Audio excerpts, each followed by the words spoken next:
मुगल विदेशी थे, मुगलों ने हिंदुओं पर अत्याचार किया, मुगलों ने मंदिर तोड़कर मस्जिद बनाई।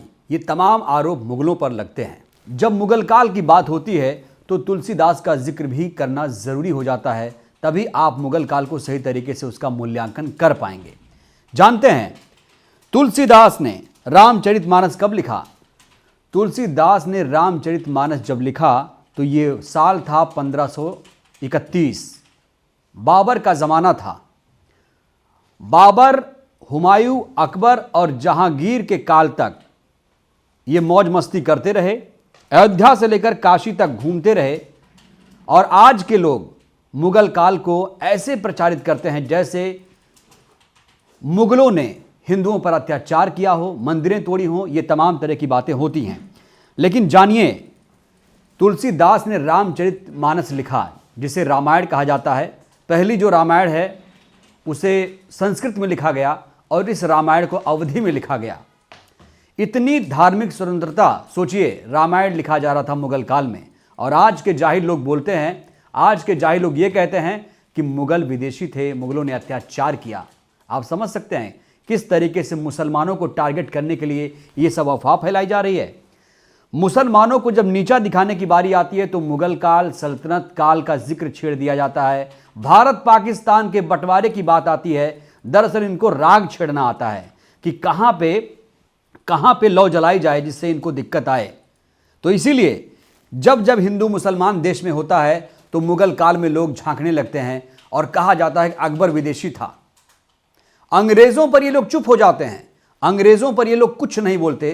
विदेशी उसे कहते हैं जो भारत के धन लूट कर विदेशों में लेकर जाए, जैसा अंग्रेज करते थे। लेकिन मुगलों ने, आप सोचिए, अकबर से लेकर अगर आप देख लीजिए, क्या कोई ऐसा मुगल बादशाह था जिसने भारत का धन अफगानिस्तान भेजा हो, तजाकिस्तान भेजा हो, मध्य एशिया में भेजा हो? बात सिर्फ इतनी सी है कि इतना भी अत्याचार नहीं था जितना लोग प्रचारित करने की कोशिश कर रहे हैं। बहुत सारे सबूत हैं, इतिहासकार गवाह हैं, इतिहास गवाह है। हम किताबों में पढ़ते हैं कि कितनी वहाँ पर अकबर के काल को देखिए तो आप को लगेगा कि अकबर ने कितना सांप्रदायिक सौहार्द बनाए रखा था। तमाम तरह की चीज़ें अकबर ने कोशिश की थी। और कई सारे मुगल बादशाह थे जिन पर आरोप था, वो बात अलग है। लेकिन अगर रामचरितमानस लिखी जा रही है तो क्या उस युग में लिखी जा सकती है जहाँ पर हिंदुओं पर अत्याचार हो, हिंदुओं पर अत्याचार किया जाए और रामायण लिखी जा रही हो? आप सोच के ज़रा देखिएगा। जो लोग आपको भ्रमित कर रहे हैं, जो लोग आपको मानसिक गुलाम बनाने की कोशिश कर रहे हैं, उनको ज़रा आप जवाब दीजिए कि क्या ऐसा मुमकिन था? आप सोच सकते हैं।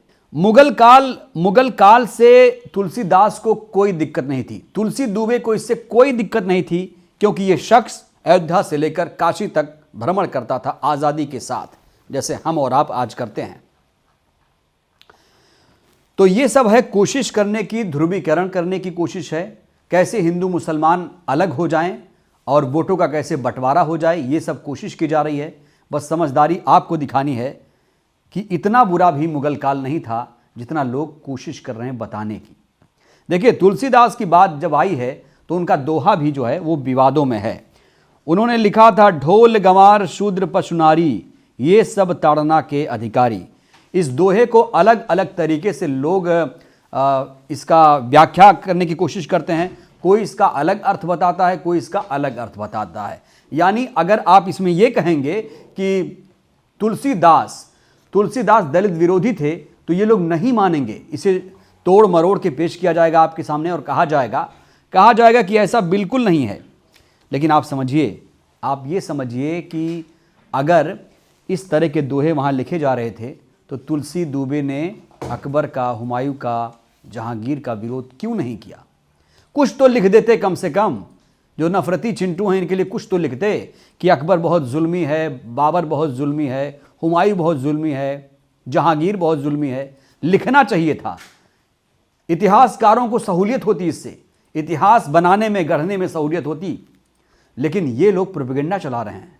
इनको लगता है, देखिए सच्चाई एक बताऊंगा आपको, जब इस्लाम भारत में आया तो ऐसा पहला देश भारत था जहां पर मुस्लिम अल्पसंख्यक में आया और हमेशा हमेशा के लिए वो माइनॉरिटीज में ही रह गया।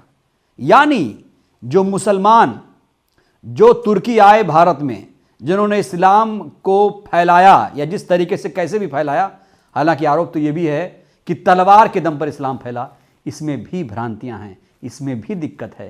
क्योंकि अगर तलवार के दम पर इस्लाम फैला होता तो ऐसा नहीं होता कि पंजाब में इस्लाम फैल जाए, मध्य प्रदेश छूट जाए, बंगाल में इस्लाम फैल जाए, ऐसा नहीं है। ये भी स्टेटमेंट अपने आप में गलत है कि तलवार के दम पर इस्लाम फैला। तो आप सोचिए कि जो तुर्की, जो मुस्लिम शासक आए यहाँ पर, सल्तनत काल से लेकर अगर आप मुगल काल तक देखिए तो आपको पता चलेगा कि हमेशा हमेशा के लिए आज भी जो मुस्लिम है वो भारत में अल्पसंख्यक है। तो इसे नफरत घोलने की एक कोशिश है, साजिश है, और ये बताने की कोशिश है कि इस काल में हिंदुओं पर बहुत ज़्यादा अत्याचार हुआ, बहुत दुख झेला हिंदुओं ने, अब नहीं, मुस्लिम शासकों ने हमें बहुत प्रताड़ित कर दिया और आज लोग गज़वाए हिंद का ख्वाब देखते हैं। ये ख्वाब टूटना चाहिए, ये भी एक आरोप ही है। दरअसल ऐसा कभी कुछ था ही नहीं। और जिस मुगल काल की हम बात करते हैं दोस्तों, उसमें तो इस तरह के भारत का ख्याल भी नहीं था, भूगोल भी नहीं किसी को पता था कि भारत कहाँ तक है, अखंड भारत हुआ करता था। खैर, इस एग्जाम्पल से आप समझ सकते हैं कि अगर उस काल में रामचरितमानस यानी रामायण लिखी जा रही, अवधि में लिखी जा रही है, तो बड़ा सवाल यह है कि आप संस्कृत वाली रामायण को मानेंगे या अवधि वाली रामायण को मानेंगे या दोनों मानेंगे, और तुलसी दुबे की मानसिकता पर आप क्या कहेंगे, जिन्होंने दलित विरोधी काम किया, दलितों को, ओबीसी माइनॉरिटीज़ के बारे में उन पर आरोप है कि उन्होंने गलत तरीके से इस पर टिप्पणी की। तो आप क्या सोचते हैं, क्या वाकई हिंदू मुसलमान अब ज़्यादा हो रहा है? क्या वाकई अब नेता दोनों धर्मों के लोगों को बांटकर अपनी सियासत चमकाने की एक कोशिश कर रहे हैं? आप ज़रूर अपनी टिप्पणी दीजिएगा। शुक्रिया। नेशनल दस्तक की आपसे गुजारिश है कि अगर इसको बचाना चाहते हैं तो नेशनल दस्तक को सब्सक्राइब करने के लिए रेड कलर के सब्सक्राइब बटन को दबाएं, फिर बेल आइकन की घंटी दबाएं। नेशनल दस्तक को बचाने के लिए बहुत जरूरी है कि हर खबर को शेयर करें, लाइक करें, कमेंट जरूर करें।